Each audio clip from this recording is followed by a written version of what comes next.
कृष्णापुर नाम के गांव में बलराम नाम का एक व्यक्ति अपनी पत्नी मयूरी के साथ मिलकर रहता था। वो एक बहुत बड़ा धनवान है। बहुत मेहनत करके एक एक पैसा इकट्ठा करके इतना बड़ा धनवान बना है। इसीलिए बलराम को पैसों की अहमियत पता है। लेकिन उसका बेटा राजेश पैसों की बिल्कुल भी परवाह किए बिना बेकार खर्च करते हुए अपने पिता के पैसा उड़ाता है। ऐसे ही बुरी आदतों का आदी होता जाता है। ऐसे सारा दिन दोस्तों के साथ फिर कर सारे पैसे खर्च करने के बाद आधी रात को घर लौट आता है। मेरा सारा दुख परेशानी सब अपने बेटे राजेश लिए ही मयूरी। ऊपर वाले ने हमें सब कुछ दिया है, लेकिन बेटे के विषय में हमारे साथ बहुत बड़ी नाइंसाफी की है उनसे। ये कहते हुए काफी दुखी होता है बलराम। अपने गांव में रामू भैया है ना, उनकी बेटी को अपने बेटे राजेश के साथ शादी करने के लिए पूछ रहे हैं। आप क्या कहते हो जी? शायद ये शादी करने से समझदार होकर रास्ते पर आएगा। तुम जो कह रहे हो वो सही लग रहा है मयूरी। उन्होंने ही अपने बेटे को पूछा था ना, एक बार जाकर देखकर आते हैं। दोनों बात कर ही रहे होते हैं कि राजेश खूब पीकर घर आता है। वो देखकर बलराम को समझ नहीं आता कि उसे डांटना चाहिए या दुखी होना चाहिए। वो राजेश से शादी के रिश्ते के बारे में बताता है। क्या? शादी? शादी नहीं, कुछ नहीं है। मुझे कोई शादी नहीं करनी है। शादी किए बिना ऐसे बिना जिम्मेदारी उठे कब तक फिरते रहोगी? हमारी उम्र हो रही है, हमारे बाद कौन देखेगा तुम्हें? ये सारी जायदाद किसी को दोगे? मुझे ही ना। तुम लोग रहो या मरो, मैं तो इस जायदाद से आराम से रहूंगा। शादी नहीं, कुछ नहीं। उन बातों से गुस्सा होकर बलराम, अगर तुम शादी नहीं करोगे तो जायदाद में से एक पुट्टी कौदी भी नहीं दूंगा तुम्हें। अब जो खर्चा तुम कर रहे हो वो अभी आज से सब बंद। पैसे नहीं होंगे तो मेरे शौक कैसे पूरे होंगे? ये सोचकर राजेश शादी के लिए मान जाता है और राधा नाम की लड़की से शादी कर लेता है। लेकिन एक दिन भी जरा सा भी प्यार से नहीं रहता उसके साथ। लेकिन राधा बहुत ही अच्छी लड़की है। घर में अपने सास और ससुर की सेवा करते हुए अपने पति की बेवकूफ हरकतों पर सवाल उठाए बिना अपने आप में शांत रहती है। ऐसे समय में गुजरते समय के साथ एक अचानक से बलराम की तबीयत काफी खराब होती। बेटा राधा, शादी के बाद वो सुधर जाएगा, इस आशा में मैं तुम्हारी शादी अपने बेटे साथ की थी। वो सुधरा तो नहीं, लेकिन दिन ब दिन और बिगड़ता जा रहा है। उसके हाथ में जायदाद दूंगा तो सब कुछ बर्बाद कर देगा वो। इसीलिए इस घर की जमींदारी तुम्हें दे रहा हूँ बेटा। ये कहकर बलराम अपनी सारी जायदाद अपनी बहू राधा के नाम कर देता है और कुछ दिनों बाद मर जाता है। उसके बाद राजेश, माँ, माँ, मेरी जायदाद की कागजात कहाँ पर है? इधर लाओ।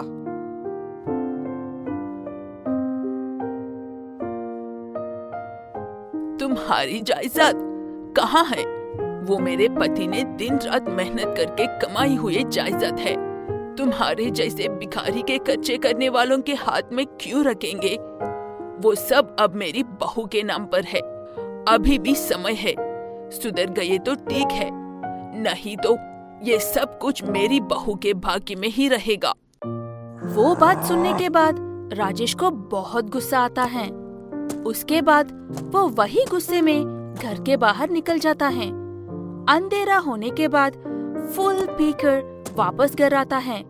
उसके बाद राधा को परेशान करने लगते हैं। ए राधा, वो सारी जायदाद मेरे पिता की है, यानी कि मेरी है। चुपचाप सारी जायदाद मेरे नाम लिखकर दे दो, ऐसे रोज पीकर आकर राधा को डराता रहता था या धमकियां देता रहता था, जायदाद उसके नाम करने के लिए। बेचारी राधा उसे कुछ नहीं कह पाती थी और चुप भी नहीं रह पाती थी, इसीलिए वो सब उसके लिए बर्दाश्त से बाहर हो रहा था। बेटा राधा, मैं तुम्हारी कोई मदद नहीं कर पा रही हूँ, मुझे माफ कर दो बेटा। अब तो भी सुधरेगा समझा तो दिन ब दिन और भी ज्यादा बदतर होता जा रहा है। तुम कुछ दिन अपने मायके जाकर आओ बेटा, तुम्हें थोड़ा सा सुकून तो मिलेगा इन सब से। ये कहते हुए अपनी बहू राधा को घर को उसके मायके बेच देती है मयूरी। घर पहुंचकर जो कुछ भी हुआ वो सब अपने पिता से कहकर काफी दुखी होती है राधा। वो सब उसकी छोटी बहन गीता सुनती है। राधा की शादी के वक्त गीता के एग्जाम्स थे, इसीलिए वो शहर में थी, इसीलिए राजेश को गीता कैसे है नहीं मालूम है। असल बात ये है कि राधा और गीता दोनों एक फोटो की 2 कॉपीज की तरह सेम है। दीदी, पति अपनी हदें पार करके बर्ताव करने लगे तो उसे सही रास्ते पर लेकर आना पत्नी की हैसियत से तुम्हारी जिम्मेदारी है। तुम ऐसे चुप रहोगी तो नहीं होगा। तुम एक काम करो, घर पर रहकर कुछ दिन आराम करो। तुम्हारी जगह पर मैं उस घर में जाकर तुम्हारे पति की अकल ठिकाने लगाती हूँ। अब तुम कुछ मत सोचो। राधा को हर तरीके अच्छे से समझकर गीता अपनी दीदी के स्थान पर उस घर में जाती हैं। जाने के बाद घर में कोई काम किए बिना आराम से सोफे पर जाकर बैठकर टीवी देखती रहती हैं। ओए राधा, मेरी कॉफी कहाँ है? मुझे कॉफी देना भूल गया क्या? अगर तुम्हें चाहिए तो खुद बनाकर पियो। मुझ पर चिल्लाने से कुछ नहीं मिलने वाला है। क्या मुझे? तुझे मुझे कुछ नहीं है। जाकर बना लो या कॉफी भूल जाओ। ऐसे ही टिफिन भी बनाओ, मुझे भूख लगी है। मेरी तरफ देखकर भी बात नहीं करती थी, अब मेरी कॉफी मुझे बनाने को कह रही हो? ऊपर से तुम्हारे लिए नाश्ता भी बनाऊं? आओ जाकर, दिमाग तो खराब नहीं हुआ ना तुम्हारा? तुम इज्जत से पेश आओगी तो मैं भी इज्जत से पेश आऊंगी ना। वैसे भी रोज मैं ही बनाने के लिए तुम ऐसे कौन सी मेहनत करके आ रहे हो? कुछ नहीं कर रहे हो ना, इसीलिए कुछ भी नहीं होगा। वो बातें सुनकर राजेश हैरान रह जाता है और आगे कुछ कहे बिना बाहर निकल जाता है। पास में ही खड़ी मयूरी उसकी बातें सुनकर हैरान होकर देखती रह जाती है। ऐसे शाम हो जाती है। हमेशा की तरह राजेश खूब पीकर आकर राधा की तरह रह रही गीता के पास आकर जायदाद के पेपर्स के लिए परेशान करने लगता है। ये सारी जायदाद मेरी है।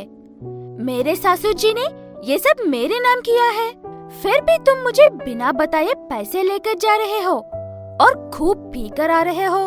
अगली बार से ऐसा किया तो पुलिस केस लगाकर जेल में डालवा दूंगी, याद रखना।